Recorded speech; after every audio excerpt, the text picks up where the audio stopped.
जैसा आपको पता है कि आईबीपीएस ने अपना कैलेंडर रिलीज कर दिया है, तो अब जो भी डेट्स हैं IBPS PO clerk, RRB PO और क्लर्क की, वो अनाउंस हो चुकी हैं। तो 4.5 अगर हम बात करें तो 6 मंथ्स आपके पास हैं किसी भी एग्जामिनेशन को क्रैक करने के लिए। So this video is for you. अगर आप ढूंढ रहे थे 6 मंथ स्ट्रेटजी कि कैसे कैसे डिस्ट्रीब्यूशन करें, तो मैं आपके लिए तैयार लेके आ गया हूं एक वीडियो जिसमें हम डिस्कशन करेंगे कि एक एक डे वाइज पे आप कैसे प्रिपेयर कर सकते हो आईबीपीएस पीओ के लिए। ये जो स्ट्रेटजी रहने वाली है ये आपके लिए टू बी फ्रैंक बहुत एक डायरेक्शन वाइज होगी। जो भी स्टूडेंट्स बिगिनर हैं और वो चाहते हैं कि किस तरीके से डिस्ट्रीब्यूशन करें सर हम डेज वाइज का, क्योंकि डे वाइज तो बहुत ही कम मिल पाता है। आपको पता है, अगर आप यूट्यूब पे भी देखोगे तो डे वाइज कोई नहीं देता कि डे वाइज कैसे कैसे आप बिगिनर की, अगर आप बिगिनर हैं तो कैसे कैसे डिस्ट्रीब्यूशन करोगे, सारे सब्जेक्ट्स को लेके कैसे एक साथ चल सकते हो, क्योंकि लगभग 5 सब्जेक्ट हैं। प्री और मेंस को एक साथ लेके चलना होगा सो दैट आप क्वालिफाई कर पाओ वो एग्जामिनेशन। वो बहुत मुश्किल होता है कि प्रीलिम्स के बाद आप मेंस की तैयारी कर रहे हो, तो उसमें ना तो आपके पास कुछ डेटा रहेगा, ना आपके पास इंफॉर्मेशन रहेगी, करंट अफेयर्स को आप कब पढ़ोगे, है ना, मैथ्स के हाई लेवल क्वेश्चंस को कब डिस्कशन करोगे, तो कुछ नहीं हो पाता। To be frank, if you are want to succeed in the banking examination, you have to be very quick, very ready कि आप प्री और मेंस को एक साथ लेके चलो। तो ये भी स्ट्रेटजी वीडियो आपके लिए रहने वाली है। इफ अगर आप इसको फॉलो करते हो तो मैं ये इंश्योर कर दूंगा कि आपका बैंकिंग एग्जामिनेशन जो आईबीपीएस पीओ का सपना है, या फिर दूसरे बैंकिंग एग्जामिनेशन का सपना है, कोई भी आरआरबी पीओ, एसबीआई पीओ, अगर ये आप फॉलो करते हो 6 मंथ तक, तो डेफिनेटली आपका एग्जामिनेशन निकल जाएगा। आइए देखते हैं एक बार डिस्ट्रीब्यूशन कैसे कैसे किया हुआ है मैंने।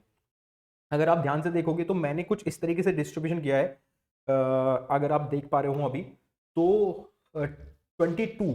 2 जैन से मैंने डिस्ट्रीब्यूशन किया है 22 जनवरी से, है ना। हम कैसे पढ़ने वाले हैं, 22 जनवरी को हम मंडे, तो पहला सब्जेक्ट मैंने रखा है रीजनिंग और क्वांट। तो रीजनिंग और मैथ्स को हम एक साथ कवर करेंगे। बचा इंग्लिश और करंट अफेयर्स या फिर आपका स्टैटिक वाला पोर्शन या बैंकिंग अवेयरनेस, उसको एक साथ कवर करेंगे। यहाँ पे देखो मैंने कैसा डिस्ट्रीब्यूशन किया है, और ये सीरीज वाइज है। मतलब जो भी बिगिनर है वो इस तरीके से अगर पढ़ना स्टार्ट करता है और प्रिपेयर कर रहा है, तो वो डेफिनेटली एक अच्छा रिजल्ट निकल के आ जाएगा, उसका मेंस प्री सब कुछ क्वालिफाई हो सकता है। रीजनिंग में हम अल्फाबेट टेस्ट कवर करेंगे, और इसमें हम कॉन्सेप्ट एक्शन भी मैंने लिख रखा है, theory plus action, theory plus concept पे ध्यान दोगे। मैथ्स में आप सिंप्लीफिकेशन पे, थ्योरी प्लस कॉन्सेप्ट पे ध्यान दोगे। ये पहला दिन होने वाला है आपका। इससे पहले सिंप्लीफिकेशन में कुछ चीजें आप वो भी कवर करोगे कि कैलकुलेशन वाला पार्ट जो है, या फिर स्पीड मैथ्स का जो पार्ट है कि हम जल्दी जल्दी कैलकुलेट करेंगे, टेबल्स, स्क्वायर्स, ये सब आप फर्स्ट डे कवर करोगे, है ना। स्टार्टिंग जो है वो सीरीज वाइज रखी है, टॉपिक वाइज, कि आप फर्स्ट डे कौन सा करोगे, सेकंड डे कौन सा करोगे, उसी तरीके से आपको सीक्वेंस में फॉलो करना होगा if you want to succeed in the written test. Second day जो रहेगा 23 जैन को, इसमें मैंने इंग्लिश और करंट अफेयर्स को एक साथ रख दिया है। ट्यूसडे में आप इंग्लिश में आरसी फर्स्ट, मतलब क्योंकि आरसी का जो वेटेज है इंग्लिश सब्जेक्ट में, रीडिंग कॉम्बिनेशन का काफी ज्यादा है। काफी सारे क्वेश्चन यहाँ से 10 से 15 एग्जामिनेशन में पूछे जाते हैं आपके, 12 क्वेश्चन प्री में आ जाते हैं। मेंस की बात करें तो वहां से भी आरसी का जो वेटेज है काफी ज्यादा है। करंट अफेयर्स की बात करूँ या जीके की बात करूँ, जीए की, जनरल अवेयरनेस की, उसमें कंट्री एंड कैपिटल यानी कि स्टैटिक वाला जो पोर्शन है वो आप रिवाइज करोगे, लर्न करोगे यहाँ पे, है ना। एक्शन में अगर मैं बात कर रहा हूँ, फिर 24 जनवरी को आप रीजनिंग में अल्फाबेट टेस्ट जो हमने ऊपर पढ़ा था, उसी के प्रैक्टिस क्वेश्चन यहाँ पे डिस्कशन करोगे, सॉल्व करोगे, जितने भी हमने थ्योरी प्लस कॉन्सेप्ट मंडे को पढ़े थे, ठीक है। ऐसे ही क्वांट में आप प्रैक्टिस क्वेश्चन करोगे सिंप्लीफिकेशन की। तो यहाँ पे हमने कुछ इस तरीके से डिस्ट्रीब्यूशन किया है पूरे के पूरे सब्जेक्ट का, चारों पांचों सब्जेक्ट का, कि आप प्रैक्टिस भी करोगे, लेकिन सबसे पहले आप कॉन्सेप्ट को भी रिवाइज कर रहे होंगे। आप देख रहे होंगे कॉन्सेप्ट और जो चीजें हैं, जो basic tricks, simple tricks, tips and tricks है, उसको आप कवर करो, देन आप प्रैक्टिस करो, है ना। ये फ्लो होना चाहिए। नेक्स्ट इज द 25 जैन, उसमें हम इंग्लिश के नाउन्स पढ़ने होंगे, मतलब कॉन्सेप्ट होगा, प्रैक्टिस होगी। जनरल अवेयरनेस में कंट्री और कैपिटल का पार्ट 1 यहाँ था, पार्ट 2 यहाँ था, लर्न और रिवाइज, सेम प्रोसेस। 26 जन को फ्राइडे है, और उसमें हम रीजनिंग में अल्फा न्यूमेरिक सीरीज का थ्योरी और कॉन्सेप्ट पढ़ रहे होंगे, क्वांट में अप्रोक्सीमेशन का थ्योरी और कॉन्सेप्ट पढ़ रहे होंगे, ठीक है, वन बाय वन करके। तो कुल मिला के एक हफ्ते में आपको एक वीक में 7 दिन में से सिर्फ 5 दिन पढ़ाई करनी है। एक दिन मैंने रेस्ट कर रख दिया कि उस दिन आप रेस्ट करो, लेकिन सैटरडे को या संडे को, जिसमें भी आपका फ्री टाइम मिलता है, सैटरडे संडे में से आप रिवीजन प्लस मॉक दोगे, है ना। अब ये mock full length mock test नहीं होंगे, ये सेक्शनल मॉक टेस्ट होंगे। जैसे हमने सिंप्लीफिकेशन का करा, तो क्विज फॉर्मेट में विद इन टाइम आप इस रिवीजन को इस मैथ के या फिर क्वांट के या फिर रीजनिंग के या फिर करंट अफेयर्स के, इंग्लिश के, यहाँ पर रिवीजन टेस्ट दे रहे होंगे, यानी कि सेक्शनल टेस्ट दे रहे होंगे। ठीक है, ये दोनों दिन सैटरडे संडे में एक दिन आप रेस्ट करोगे। फिर 29 जैन को मंडे, फिर इंग्लिश में प्रोनाउन, फिर उसके कॉन्सेप्ट ऑफ प्रैक्टिस वही, फिर जीए में आप इंटरनेशनल ऑर्गेनाइजेशन का पार्ट 1 लर्न और रिवाइज सेम 30 जून को 30 जनवरी को सॉरी रीजनिंग में आप अल्फान्यूमेरिक सीरीज पढ़ रहे होंगे, क्वांट में आप अप्रोक्सीमेशन पढ़ रहे होंगे, प्रैक्टिस क्वेश्चन इसके डिस्कशन कर रहे होंगे, क्योंकि अप्रोक्सीमेशन का थ्योरी एंड कॉन्सेप्ट हम पहले कवर कर चुके हैं। 31 जैन को जो होगा, 31 जैन को आपका इंग्लिश में RC2, क्योंकि RC1 हमने कंप्लीट कर लिया था पहले, उसको रिवाइज भी कर लिया था, उसकी प्रैक्टिस भी कर ली थी सैटरडे को। अब RC2 कवर कर रहे होंगे यहाँ पे, concept and practice, general awareness के इंटरनेशनल ऑर्गेनाइजेशन का पार्ट 2 डिस्कशन होगा, और यहाँ पे भी लर्न और रिवाइज रहेगा। तो ये जो डिस्ट्रीब्यूशन रखा है मैंने चारों पांचों सब्जेक्ट का, तो इस तरीके से अगर आप फ्लो में एक सीक्वेंस में पढ़ाई करते हो तो definitely you will able to be qualify the written examination of IBPS PO 2024। ये तो जैन का शेड्यूल था। इसी तरीके से मैंने पूरा 6 महीने का आपके लिए शेड्यूल बना दिया है। इसको आप डाउनलोड भी कर सकते हो अगर आप डाउनलोड करना चाहते हो उस पूरी की पूरी एक्सेल सीट को, सो दैट आपके पास भी ये रहे। सो इसको फॉलो भी कर सकते हो आप, या स्क्रीनशॉट भी ले सकते हो, जैसे आपकी मर्जी है। ठीक है, फैब में अगर आप जाओगे तो फैब में यहाँ पे दिखाई भी दे रहा होगा आपको, फैब में 1 फैब को रीजनिंग वाला टॉपिक स्टार्ट हुआ, blood relation theory plus concept, quant का भी सेम नंबर सीरीज का पार्ट 1 है ना, थ्योरी प्लस कॉन्सेप्ट। ठीक है, फ्राइडे को इंग्लिश एडजेक्टिव पढ़ रहे होंगे हम, कॉन्सेप्ट और प्रैक्टिस, जर्नल अवेयरनेस में इंटरनेशनल ऑर्गेनाइजेशन का पार्ट 3 डिस्कशन होगा, लर्न और रिवाइज। फिर दोबारा से एक वीक जैसे ही खत्म होता है फिर रिवीजन प्लस मॉक टेस्ट, और जो भी आपका कॉन्सेप्ट वीक है उसको रिवाइज करोगे दोबारा जाके, वीडियोस के थ्रू पढ़ रहे हो तो वीडियोस के थ्रू आप उसको रिवाइज करो, जो भी नोट्स आपने बनाए हैं वो करो।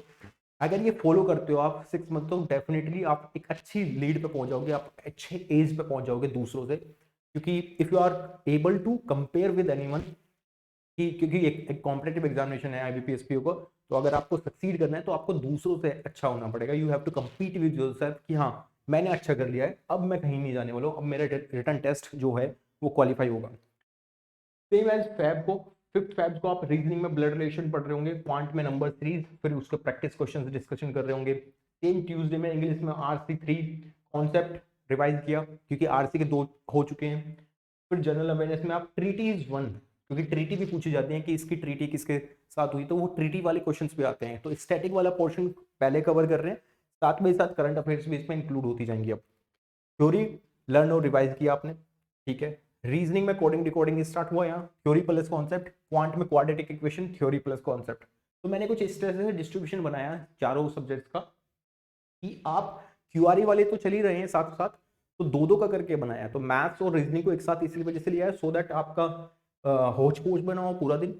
और अगर इसमें मैंने आप देख भी पा रहे होंगे कहीं भी मैंने टाइम नहीं लिखा है, सो दैट इसमें अगर आप ध्यान से देखोगे तो हर टॉपिक को जब भी हम कवर कर रहे हैं या प्रैक्टिस कर रहे हैं, तो लगभग आप 2 से ढाई घंटे, है ना, 2.5 आवर्स आप दे सकते हो इंडिविजुअल। ऐसे ही क्वांट को भी आप लगभग 2.5 घंटे, तो कुल मिला के एक दिन में आपको 5 से 6 घंटे ही पढ़ना है ना। That is more than sufficient if you are prepare long, क्योंकि 6 महीने तक हमें पढ़ना है, तो 6 घंटे अगर आप पढ़ रहे हो तो इनफ रहेगा।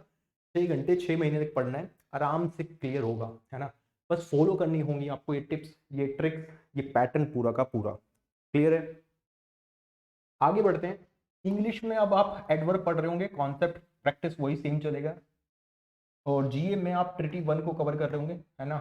This is the treaty 2, treaty 1 ऊपर कवर हो गया, यहाँ ट्रिटी 2 आ गया। रीजनिंग में कोडिंग डिकोडिंग आ गया, फिर उसके प्रैक्टिस क्वेश्चन, बिकॉज ऊपर हमने कोडिंग डिकोडिंग का पार्ट 1 कंप्लीट कर चुका है, जो कि एक चैप्टर में कवर हो जाएगा। यहाँ पे प्रैक्टिस क्वेश्चन किए। क्वांट में हमने क्वाड्रेटिक इक्वेशन ऊपर पढ़ ली थी, यहाँ पे हमने उसके प्रैक्टिस क्वेश्चन कर दिए, ठीक है। क्योंकि practice questions more than enough रहेंगे अगर आप क्वालिफाई करते हो, क्योंकि आपने कॉन्सेप्ट तो पढ़ लिए, लेकिन स्पीड कैसे आएगी जब आप practice question plus mock test attempt करोगे। इसी वजह से मैंने मॉक टेस्ट का पूरा एक वीक के बाद रखा है, सो दैट आप उसमें आराम से क्वालिफाई कर पाओ, ठीक है। सैटरडे संडे यानी कि 10th और 11th को आप क्या करोगे, रिवीजन और मॉक टेस्ट और रेस्ट करोगे, कोई सिंपल तरीका, है ना। तो ये फ्लो आपको मेंटेन करना पड़ेगा, ये पैटर्न आपको मेंटेन करना होगा। क्लियर है? नेक्स्ट विल बी द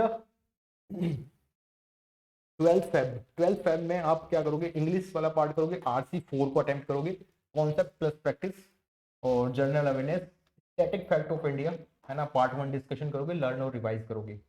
ठीक है। रीजनिंग वाले में आप इनइक्वालिटीज, नया चैप्टर स्टार्ट हुआ, उसके थ्योरी प्लस कॉन्सेप्ट पढ़ोगे। ठीक है।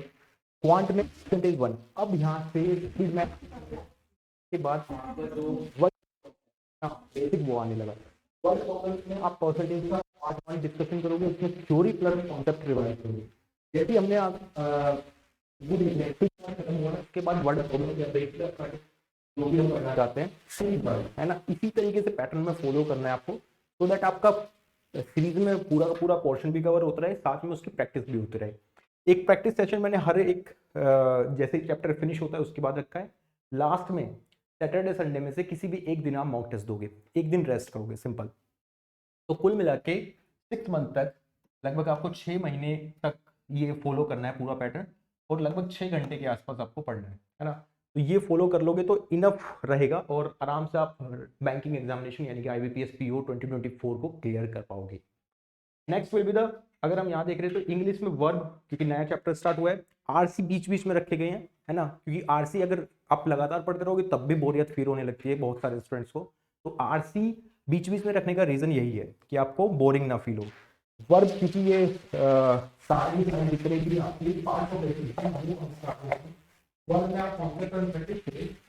जनरल अवेयरनेस में स्टैटिक फैक्ट ऑफ इंडिया 2, क्योंकि 1 ऊपर हुई है, उसको भी लर्न एंड रिवाइज करेंगे, साथ में इसकी मैक्सिमम प्रैक्टिस करिए और पार्ट 1 ऊपर तो उसकी प्रैक्टिस क्वेश्चन सब यहाँ पे स्टार्ट हो जाएगी। और प्रैक्टिस क्वेश्चन आपके ऊपर डिपेंड करते हैं कितने करना चाहते हो। अगर कोई प्रैक्टिस क्वेश्चन ये वाले क्वेश्चन अटेम्प्ट नहीं होगा तो दोबारा जो आपने कॉन्सेप्ट रिवाइज किया था वहाँ पे दोबारा इसको रिवाइज करना पड़ेगा, ठीक है। वो प्रैक्टिस क्वेश्चन के बाद जब हम मॉक टेस्ट दे रहे होंगे तो वहाँ काफी सारे क्वेश्चन होंगे जो आपसे नहीं बन पाएंगे। तो उस दिन जैसे आप सैटरडे को दे दो तो सैटरडे के उसी दिन आप इसका एनालिसिस भी करोगे सेक्शन में, ये वाला पोर्शन से बनाएंगे, ये वाला क्वेश्चन, तो ये वाला मैं अभी चेक करता हूँ, ठीक है। तो उसका भी एनालिसिस साथ में करोगे, साथ में परसेंटेज का पार्ट 1 पार्ट 2 यहाँ डिस्कशन हो गया, theory plus concept same and simply को आप क्या करोगे, RC का RC क्लास कंप्लीट कर चुके हम, RC 5 यहाँ करोगे, कॉन्सेप्ट एंड प्रैक्टिस सेम किया आपने। जनरल अवेयरनेस में आपने स्टैटिक फैक्ट ऑफ इंडिया जितने भी हैं उसका पार्ट 3 डिस्कशन कर लिया, लर्न और रिवाइज कर लिया। बच्ची है लर्न और सैटरडे संडे उसमें क्या करना है, उसमें आप रिवीजन मौका दोबारा से वो इजी हो जाएगा सेम के। उसके बाद क्योंकि हमने यहाँ सारे बच्चों के वाले में डायरेक्शन डिस्टेंस अलग टॉपिक चला, थ्योरी एंड कॉन्सेप्ट रिवाइज करें, लेकिन परसेंटेज का प्रैक्टिस क्वेश्चन ऊपर, क्योंकि परसेंटेज हम कवर कर चुके हैं तो उसके प्रैक्टिस क्वेश्चन अभी बाकी हैं, ठीक है। तो ये डिस्कशन यहाँ पे हमने कर लिया, ठीक है। इस तरीके से इस फ्लो में आपको कवर करनी है पूरी की पूरी चीजें। आगे बढ़ते हैं। इसमें 20 फैब तक 20 फैब तक 20 फरवरी तक आपने कवर कर लिया इंग्लिश में preposition, next chapter, general awareness में स्टैटिक फैक्ट का 3rd पार्ट, लेकिन उसका लर्न और रिवाइज, ठीक है, दिस 4th फैक्ट होगा, लर्न और रिवाइज आपने कर लिया, ठीक है। तो ये डिस्कशन आपका हुआ। आगे बढ़ते हैं। इसमें देखो ऑर्डर रैंकिंग आई, फिर रीजनिंग में थ्योरी ऑफ कॉन्सेप्ट वही, क्वांट का रेशियो एंड प्रोपोर्शन का पार्ट 2 थ्योरी एंड कॉन्सेप्ट, ठीक है। यहाँ तक जैसे ही हो जाता है दैट इज द फ्राइडे, और सैटरडे संडे में वही दोबारा से रिपीट होने लगेंगी चीजें। तो ये जो शेड्यूल बनाया ये काफी इफेक्टिव रहेगा अगर आप इसको फॉलो करते हो, है ना। अगर फॉलो ही नहीं करोगे तो कोई मतलब नहीं है।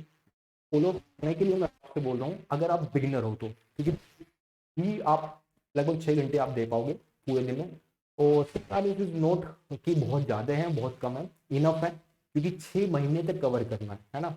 अगर आपको नहीं तो आपको धीरे धीरे दौड़ना होगा, सो दैट आप पूरा का पूरा सिलेबस कवर कर पाओ। और हमारा मोटिव वही है कि सिलेबस कंप्लीट हो जाएगा तो लास्ट के मंथ में लगभग जुलाई में, क्योंकि अगस्त में आपका एग्जामिनेशन है, तो जुलाई के में लेके आऊंगा जुलाई में क्या करना है, मॉक टेस्ट कैसे अटेम्प्ट करने हैं, एनालिसिस कैसे करना है, वो सब चीजें एक अलग वीडियो में डिस्कशन होगा, क्योंकि ये जो वीडियो है ये सिलेबस कंप्लीशन के ऊपर है। फॉलो द टाइम टेबल के ऊपर है, टाइम टेबल आपको फॉलो कैसे करना है। अगर आप स्ट्रिक्ट हो, डिसिप्लिन हो, तभी ये फॉलो करना, बिकॉज फॉलो करना ही मुश्किल हो जाएगा, है ना। टाइम टेबल बनाते हम सब लोग हैं, बट फॉलो कर, अगर फॉलो कर ले तो डेफिनेटली बहुत अच्छे नंबर आपके आ जाएंगे रिटन टेस्ट में। इंग्लिश में कंजक्शन हो गया, कॉन्सेप्ट एंड प्रैक्टिस होगी, जनरल अवेयरनेस में बैंकिंग, बैंक्स इन इंडिया जितने भी बैंक्स हैं उनके लर्नर रिवाइज करेंगे, ठीक है। रीजनिंग में order and ranking practice question हो गया, क्वांट में मैथ्स में आपका रेशियो एंड प्रोपोर्शन उसके प्रैक्टिस क्वेश्चन हो गए। इंग्लिश में आपका आरसी का 7 पार्ट आया, कॉन्सेप्ट एंड प्रैक्टिस। जीए में जनरल अवेयरनेस में बैंक इन इंडिया 2 उसको लर्नर रिवाइज किया हमने, ठीक है। यहाँ पे जो 29 फैब है यानी कि लास्ट दिन जो है फरवरी का, थर्सडे को, रीजनिंग में हमने सिलोजिज्म का पार्ट 1 डिस्कशन किया, तो थ्योरी प्लस कॉन्सेप्ट। क्वांट में मैथ्स में एवरेज का पार्ट 1 उठाया, उसकी थ्योरी और कॉन्सेप्ट को रिवाइज करते हैं, ठीक है। तो हर चीज को रिवाइज एंड कॉन्सेप्ट सीख रहे हैं और उसमें प्रैक्टिस करते जा रहे हैं।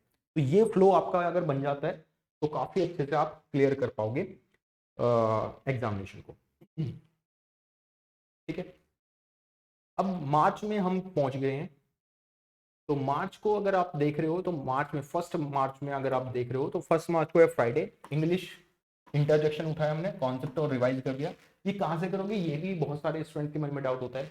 सारे तरीके हैं, एक तो आप यूट्यूब वीडियो से कवर कर सकते हो, दूसरा अगर आप फ्री बैचेस में इनरोल हो तो वहां कवर कर सकते हो, या फिर खुद से हेल्प चाहते हो, मैं खुद से ही करूंगा, सेल्फ स्टडी करूंगा, तो आप बुक्स को उठा के यूट्यूब की हेल्प लेके वहां से भी कर सकते हो, कोई प्रॉब्लम इसमें नहीं है, ठीक है।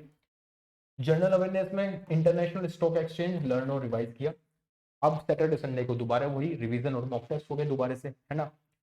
ये शेड्यूल आपको मिल भी जाएगा, ऐसा नहीं है मिलेगा नहीं, ये शेड्यूल मिल जाएगा, है ना। इसको डाउनलोड भी कर सकते हो आप, बाकी आप स्क्रीनशॉट तो ले ही सकते हो यहाँ पे, है ना। हर एक दिन का बना दिया है पूरा, है ना। इससे इफेक्टिव नहीं हो सकता गाइज अगर आप फॉलो करना चाहते हो उसको।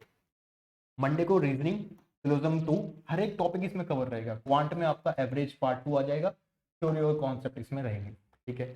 अब ट्यूसडे में इंग्लिश में आरसी 8, आरसी का 8वां पार्ट, है ना, वो रिवाइज किया, कॉन्सेप्ट किया, पढ़ा आपने। जनरल अवेयरनेस के हमने स्टैटिक पढ़ लिया। अब डेली स्पॉटलाइट वाले जो चीजें हैं वो कवर करनी हमने स्टार्ट की। तो स्पॉटलाइट अनुजीत दल का ही एक इनिशिएटिव था करंट अफेयर्स को लेके, तो अगर आप स्पॉटलाइट कर रहे हो डेली बेसिस पे तो यहाँ से कवर हो जाएंगी चीजें, करंट अफेयर्स वाला पोर्शन, है ना। स्टैटिक काफी पढ़ लिया हमने, तो अब करंट अफेयर्स के डेली बेसिस पे यहाँ पे रीड एंड रिवाइज होता रहेगा। रीजनिंग में सिलोजिज्म का पार्ट 3, थ्योरी और कॉन्सेप्ट। मैथ्स में आपका एवरेज प्रैक्टिस क्वेश्चन डिस्कशन किए, बिकॉज 2 पार्ट कंप्लीट कर चुके हैं हम एवरेज के। सेम एज इंग्लिश का क्लोज टेस्ट 1, फिर जनरल अवेयरनेस में डेली स्पॉटलाइट में रीड एंड रिवाइज किया दोबारा से। रीजनिंग में आपका सिलोजिज्म का प्रैक्टिस क्वेश्चन किए। क्वांट में प्रॉब्लम ऑन एजेस पे थ्योरी और कॉन्सेप्ट रिवाइज कर दिए, ठीक है। फिर दोबारा से वही सैटरडे संडे आया, रिवीजन किया पूरे हफ्ते का, पूरे वीक का जो जो हमने पढ़ा है उसका रिवाइज करेंगे कॉन्सेप्ट को, एक मॉक टेस्ट दे देंगे सेक्शन वाला हर एक सब्जेक्ट्स का, ठीक है। तो ये फ्लो आपका होना चाहिए था अभी तक, मार्च तक। तो मार्च में 11 मार्च को मंडे, इंग्लिश का आरसी 9, सेम फ्लो चल रहा है देखो, है ना। कॉन्सेप्ट और प्रैक्टिस किया। जनरल अवेयरनेस में डेली स्पॉटलाइट, करंट अफेयर्स यहाँ से पढ़ना स्टार्ट किया, बिकॉज करंट अफेयर्स का भी वेटेज बैंकिंग एग्जाम से इनफ है, काफी ज्यादा क्वेश्चन देखने को मिलते हैं करंट अफेयर्स के। स्टेटिक पोर्शन भी उतना ही है, बट दोनों का आपको अमलगमेशन करना है, मतलब दोनों से सामंजस्य से बिठाना है कि स्टेटिक को भी पढ़ना है और करंट को भी पढ़ना है। तो इसी वजह से मैंने ये पूरा का पूरा शेड्यूल आपके लिए डिजाइन कर दिया। डेली स्पॉटलाइट का आप पूरा का पूरा करंट अफेयर्स यहाँ रिवाइज करोगे, है ना, रीड एंड रिवाइज किया। रीजनिंग में सिटिंग अरेंजमेंट आ गया, ऑब्वियसली काफी ज्यादा वेटेज होता है सिटिंग अरेंजमेंट का, थ्योरी प्लस कॉन्सेप्ट रिवाइज किया। क्वांट में प्रॉब्लम ऑन एजेस पे, क्योंकि छोटा टॉपिक है तो एक ही लेक्चर काफी है, या एक ही दिन काफी है उसके प्रैक्टिस क्वेश्चन के, क्योंकि थ्योरी और कॉन्सेप्ट ऊपर कवर कर चुके हैं, ठीक है। नेक्स्ट इज 13 मार्च। 13 मार्च को हमने क्या किया देखो, cloze test second, concept and practice किया। जनरल अवेयरनेस में डेली स्पॉटलाइट, रीड और रिवाइज किया उसको, ठीक है। रीजनिंग में आपका sitting arrangement 2, theory plus concept. Maths में आपका पार्टनरशिप, थ्योरी प्लस कॉन्सेप्ट को रिवाइज किया। इंग्लिश में आपका क्लोज टेस्ट जो थर्ड है वो किया, कॉन्सेप्ट एंड प्रैक्टिस की। और जनरल अवेयरनेस में हम डेली स्पॉटलाइट में रीड एंड रिवाइज करते रहेंगे उसको। ये फ्लो आपका होना चाहिए अगर आपको इसमें सक्सीड हासिल करनी है तो, ठीक है। 18 मार्च को क्या हुआ, 18 मार्च को आपने रीजनिंग का, मंडे को रीजनिंग में seating arrangement third, practice questions, maths में आपका पार्टनरशिप प्रैक्टिस क्वेश्चन डिस्कशन किया, ठीक है। ट्यूसडे में सेम आपका रहेगा, इंग्लिश को RC10 वही कॉन्सेप्ट एंड प्रैक्टिस, जीए में daily spotlight revise same to same चल रहा है अभी तक, है ना। तो ये फ्लो अगर आप मेंटेन करते हो तो ये पूरा का पूरा शेड्यूल जो है, ये पूरा का पूरा जो शेड्यूल है वो आप यहाँ पे चेकआउट भी कर सकते हो। हालांकि मेरे को बार बार बताने की आपको जरूरत नहीं है, आप, है ना, अब आप कवर कर चुके होंगे, देख चुके होंगे कि कैसे शेड्यूल बनाया गया है। तो ये फॉलो करना है पूरा पूरा शेड्यूल, ये मार्च का है। ऐसे ही आप आगे बढ़ोगे तो अप्रैल का आपको यहाँ पे दिखेगा, ठीक है। ये अप्रैल का पूरा शेड्यूल है ना। 1 अप्रैल से लेकर कैसे कैसे क्वेश्चन जाने वाले हैं, स्पॉटलाइट पढ़नी है, करंट अफेयर्स को रिवाइज करना है, फिर मॉक टेस्ट देने हैं, सेक्शनल मॉक टेस्ट देने हैं, ये सब आपका कब तक रहने वाला है, जून तक, है ना। ये पूरा का पूरा अप्रैल का आप देख सकते हो, फिलर्स पजल सब कुछ ऐड कर दिया है मैंने। CISI, है ना, स्टार्टिंग में हमने स्पीड मैथ्स लिया था, स्पीड मैथ्स के बाद हमने हम वर्ड प्रॉब्लम को डिस्कशन किया, सारे के सारे कवर कर चुके हैं पार्ट 1 पार्ट 2 पार्ट 3 में, है ना। किस टाइम आपको पढ़ना है ये बड़ा क्वेश्चन रहता है। तो कोई स्टूडेंट्स होते हैं जो रात को पढ़ना पसंद करते हैं, कोई स्टूडेंट होते हैं जो सुबह अर्ली मॉर्निंग पढ़ना पसंद करते हैं। तो कुल मिला के आपको 5 से 6 घंटे निकालने हैं 2 सब्जेक्ट के लिए। तो आप रात सुबह सुबह निकालो, अर्ली मॉर्निंग निकालो, 9 से 11:30 पढ़ लो, या फिर आप शाम को निकाल सकते हो, है ना। वो आपके ऊपर रखा है मैंने, सो दैट आप एडजस्टेबल रहो अपने टाइम टेबल के अकॉर्डिंग, ठीक है। बट फॉलो ऐसे करना है, टॉपिक आपके खत्म होते रहने चाहिए उस टाइम, ठीक है। ये पूरा का पूरा अप्रैल हो गया। मई में जब जैसे आप एंटर करते हो तो 1 मई को डेटा सफिशिएंसी 2, इस तरीके से क्वांट में टाइम एंड वर्क का 4th, TSD चल जाएगा, time speed distance, daily spotlight यहाँ पे चल ही रहा है ना। फिर यहाँ से DI स्टार्ट होता है, और DI की काफ़ी सारी क्लासेस मैंने यहाँ पे रखी है। एक तरह से शेड्यूल आप देखोगे तो 7 दिन तक आपको DI को प्रैक्टिस करनी पड़ेगी, है ना, और क्वेश्चन को प्रैक्टिस करनी पड़ेगी इसके, सो दैट आप डेटा इंटरप्रिटेशन, क्योंकि काफ़ी ज़्यादा वेटेज होता है प्रीलिम्स में भी एज वेल एज मेंस में भी, तो इस पे आपको फोकस ज़्यादा करना पड़ेगा। जून में आप एंटर करते हो, जैसे जून का आप शेड्यूल देखोगे तो जून का शेड्यूल भी कुछ इस तरीके से ही है कि सिटिंग अरेंजमेंट चल रहा होगा रीजनिंग में, वहाँ पे स्पॉटलाइट चल रही होगी, करंट अफेयर्स में RC चल ही रहा होगा, DI आपका चल रहा होगा। जैसे DI खत्म होगा मैथ्स में, मेंसुरेशन स्टार्ट हो जाएगा, फिर परमुटेशन कॉम्बिनेशन, और फिर प्रोबेबिलिटी। तो लगभग आपका ये मैंने जून तक, 30 जून तक ये पूरा का पूरा शेड्यूल कर दिया है। अब बचता है अगस्त और जुलाई। अगस्त में क्योंकि एग्जामिनेशन है, आपको पता ही है, कैलेंडर रिलीज है। अगस्त में जब एग्जामिनेशन है तो जुलाई में आप क्या करने वाले हो, उसके लिए मॉक टेस्ट को आप अटेम्प्ट कैसे करोगे 1 महीने में, सेक्शनल मॉक टेस्ट प्री और मेंस को कब देना है, उसकी एक सेपरेट वीडियो आएगी जो इसी चैनल पर रहेगी, और उसमें हम डिस्कशन करेंगे कि हाँ कैसे आप मॉक टेस्ट को अटेम्प्ट करोगे, एनालाइज कैसे करोगे, और wrong question, attempted, non attempted, और जो करेक्ट है उनको कैसे एनालाइज करोगे, डीपली उस पर एक एनालिसिस रखेंगे हम, ठीक है। ये वीडियो आपको आई होप अच्छी लगी होगी। तो अगर आप चाहते हो कि ऐसी ही एक स्ट्रेटजी 6 मंथ की RRB एग्जाम्स के लिए लाऊं मैं इसी तरीके का शेड्यूल बना के, तो वो आप कमेंट सेक्शन कर सकते हो, कमेंट सेक्शन ओपन है आपके लिए, है ना। और आप कमेंट में बताओ कि कैसे, क्या आपको चाहिए RRB की वीडियो, तो वो आप कमेंट सेक्शन में कर सकते हो। होपफुली ये शेड्यूल आपको अच्छा लगा होगा, इसको आप डाउनलोड भी कर सकते हो, डिस्क्रिप्शन में जाके मैं उसको लिंक डलवा दूंगा, है ना। और कुछ आपका मन में हो, आपको पूछना चाहते हो, या किसी टॉपिक पे आपको वीडियो चाहिए, तो उसके लिए भी आपको कमेंट सेक्शन को ही ओपन करके कमेंट करना होगा, ठीक है। I hope this video will very helpful for your examination. अगर अच्छी लगी तो वीडियो को लाइक कर देना और अपने दोस्तों के साथ शेयर कर देना, और अब मिलते हैं नेक्स्ट शिफ्ट में, तब तक के लिए bye bye, take care, have a nice day.